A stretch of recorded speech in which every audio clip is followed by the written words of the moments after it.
Hi guys, hi. Today I would like to discuss the topic of rape. Some of us were rape victims from the young age, ne? And we decide to keep quiet, maybe to protect the perpetrator, or to think, what would people say if I come up with this later at this stage? And sometimes it has been a relative. I know people who have been violated by relatives, but because she doesn't want conflict in the family, she's thinking, what would so and so say if I talk about it? Then she decides to be the victim that suffers in shame and in silence. As I'm discussing this, I also know that there were people who were raped by teachers and they carried the wound for the rest of their lives. Because again, they were thinking, what will people say? They would say, why did I keep quiet? You keep quiet because that time you were a victim, you were the young one, you were the naive one, and you did not know what to do about this information and in fear of what other people would do. I usually tell people that when I was younger, a man who was a relative touched me inappropriately. I never talked about it because I was younger. But as I became aware of things and as I became an activist in my own right, I realized that what he did to me was wrong. And what I hate the most was the advantage he took of our poor background. I hope he listens to this. Um, then he would give me food but touch me inappropriately.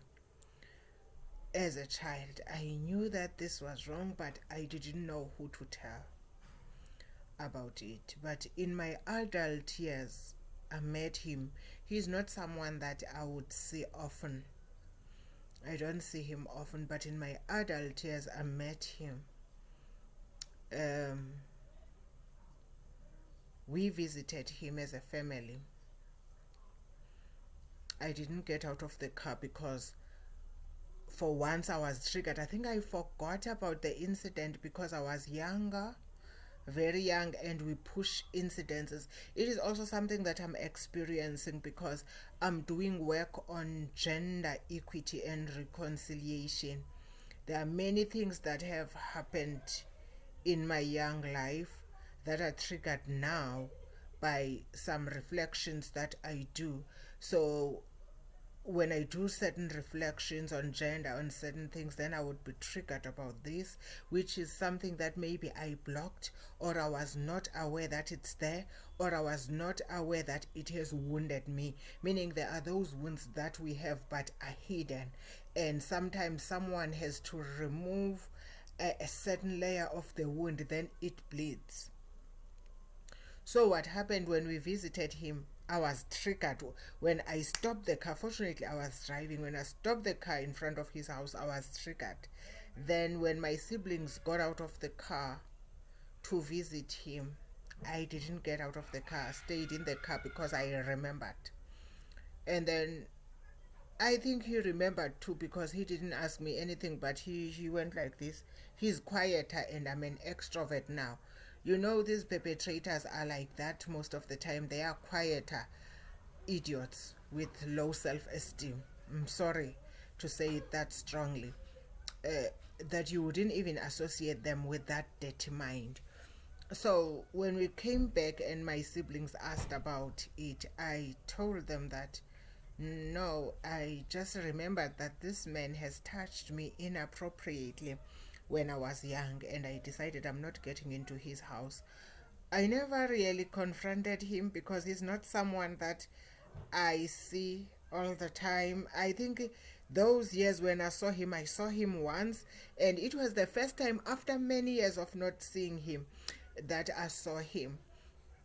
Now, I'm just triggered by this and thinking how many people of us who in their adult years remember what people have done to violate their rights as women, to rape them, to touch them inappropriately, to use their gender and masculinity to disempower them, to abuse them. I know some child of a relative who was disabled. She couldn't walk, she couldn't talk, but a man decided to take advantage of him and rape him all the time. And she got pregnant. She couldn't talk and say who has impregnated her because she's disabled, she's dumb. But someone decided to use her, a child who can't even move in her disability, and rape her multiple times up until he gets pregnant. So I would like to challenge some of us who have those wounds to revisit them so that we heal. You don't have to confront anybody, because I've never taken time to go and confront him, because I played it in my mind that there are two things he's gonna do if I confront him. He's gonna play dumb and pretend he doesn't remember, or deny it, which will make me more angrier. I've dealt with it because I'm a therapist. I've dealt with it because I'm an activist. But now I'm wondering who else needs to heal in this kind of behavior. I would like us to say, yes, it is a shame, but it is not your shame. It is the shame to the perpetrator, who thinks just because you don't have parents, you deserve to be raped. Who thinks just because you don't have parents, you deserve to be touched inappropriately or to touch him inappropriately.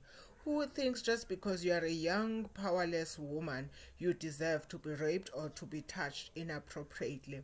And as I challenge you guys, I would like to refer you that rape happened in the Bible too, where David's son Amnon raped Tamar. I think it is in 2 Samuel verse 13 if you want to read it. It is in 2 Samuel chapter 13. You can read it on your own. It is said there that he lusted her sister. And then after lusting her sister, he decided that he wanted to rape her, which was not acceptable, because rape is not acceptable. So he lusted her, and after lusting her, he had to think of a strategy of how to rape her.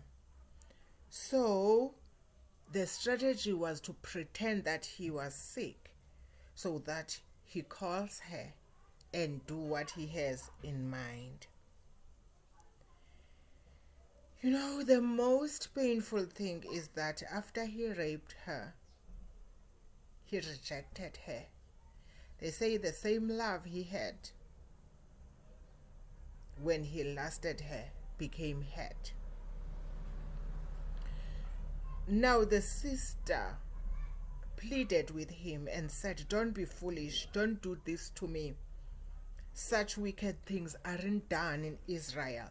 Such wicked things are not done in my family. Such wicked things are not done in my culture.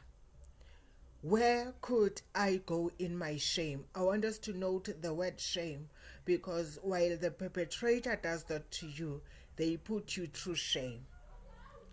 And she even pleaded with her and say, "Speak to my father about it. He will let you marry him." But the perpetrator couldn't listen, because he got what he wanted her and hated her. He has raped her. And she even said, "Sending me away after doing this to me is worse than what you've already done to me." Okay. He even called a servant to push her away in hate, like she was a piece of nothing, like she was a piece of rubbish, just like what other men do when they take things from us. Called the servant and say, "Put her away." The servant came and he put her away and locked the door behind it. She was wearing, this is what I need to talk about. She was wearing a long, beautiful robe, as was the custom in those days for the king's virgin daughters, to prove that she was a virgin. So she wore this long robe. But now Tamar tore her robe and put ashes on her head. And then with her face in her hands, she went away crying. Her brother Absalom saw her and asked, Is it true that Amnon has been with you? I like to talk about this, that she changed the status of things to show people that everything was wrong.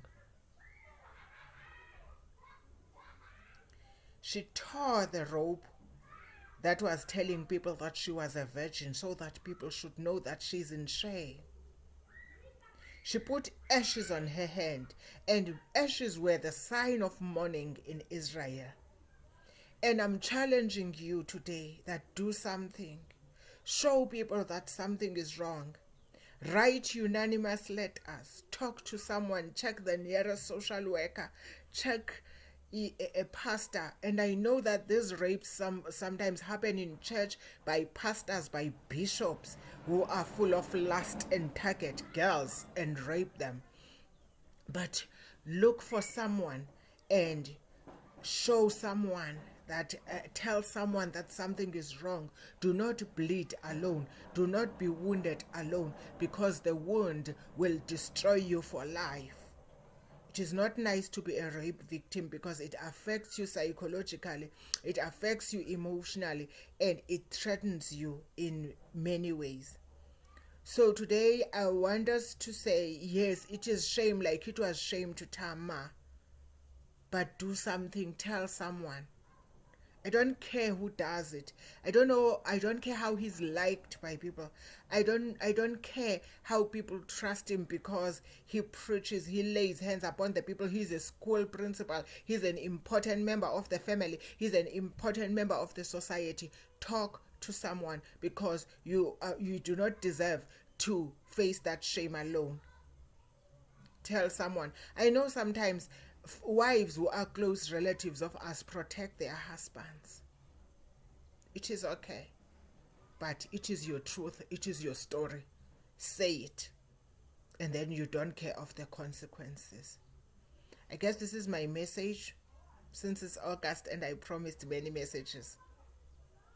God bless you. I want to say more, but when it is the long video, it will refuse to load. So I thought, let me just stop there and say, do not live in shame alone. Tell someone. Get counseling, but also shame the perpetrator. May God bless you.